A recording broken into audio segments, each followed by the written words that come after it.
big love shout out to all of you there. Thank you Lord Jesus. May lulutuin na naman tayo ngayon. Ayan, ang ating lulutuin ay galing Pilipinas guys.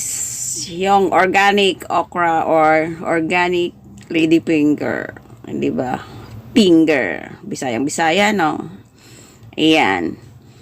Magluto tayo ngayon guys ng simpleng gulay lang. Lalagyan natin ng konting pork. Ayan, ginigisa ko na yung ating garlic. Sinamahan na natin siya ng pork or belly pork or baboy.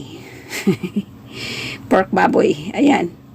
Gigisahin na natin yan guys hanggang mamula-mula na siya. Ayan, simple lang yan ating gulay guys. Ang gagamitin lang natin dito ay okra na galing Pinas, kalabasa.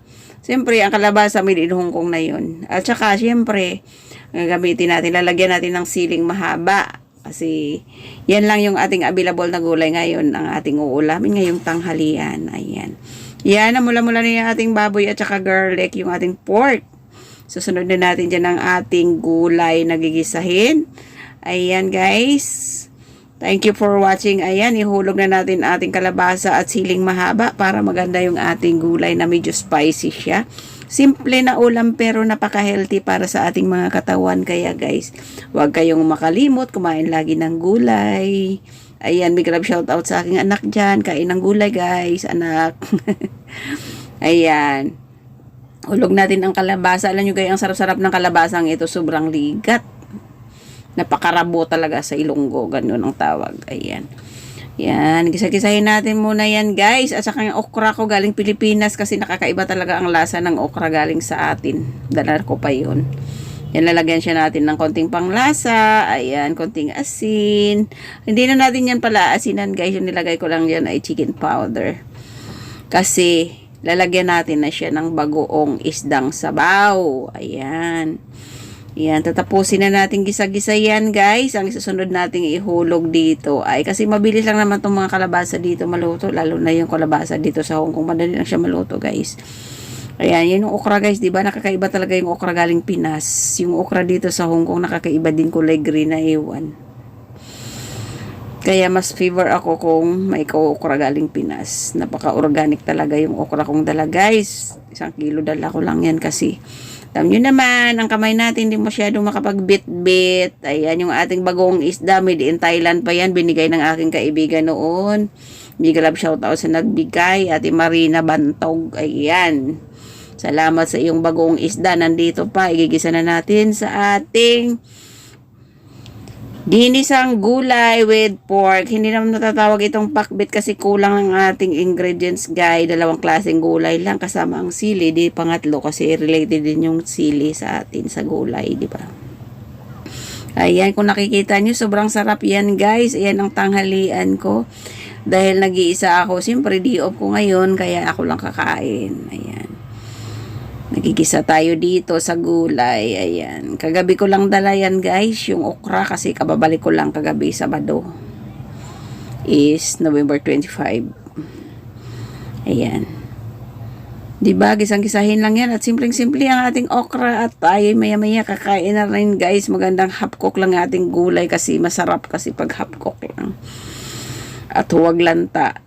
Yan, masarap siya guys, diba? Kung nakikita niyo, sobrang sarap at maparami na naman tayo ng kanin dito. Hindi bali maraming kanin natin kasi puro gulay naman ng ating ulam. Malatas siya masyadong. Carnivorous dito is all our vegetables, pumpkin and ladyfinger or kalabasa at okra with spicy sili na mahaba. Ayan.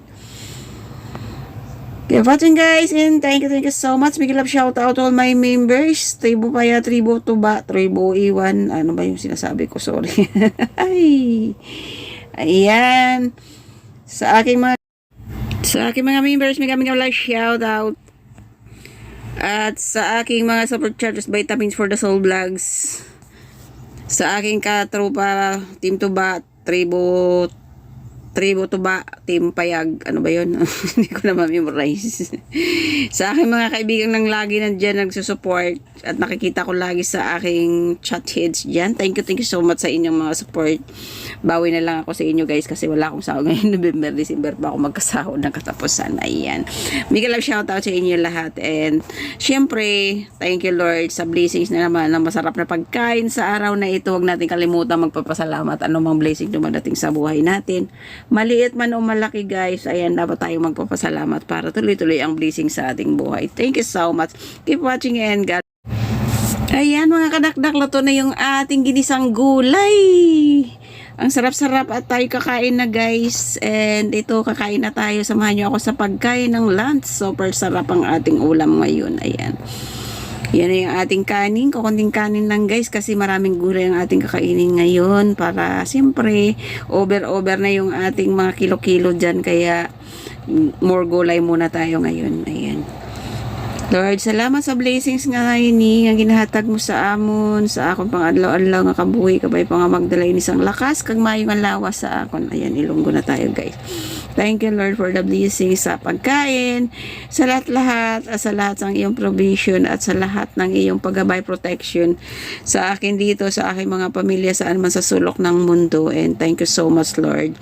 Lalo na ito sa pagkain na sa aking harapan. Salamat Lord. Thank you so much.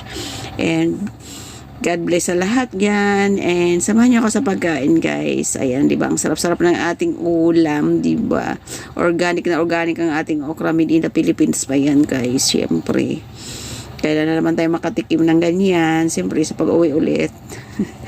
Hindi ako kasi makapagdala ng marami kasi yun naman, hindi pa makapwedeng mamimigat yung ating kamay. Kaya tis-tis muna tayo sa ngayon. Ayan.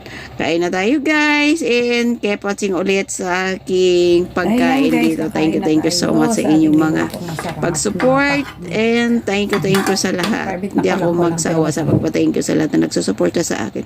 Thank you so much. Okay. Let's eat na guys.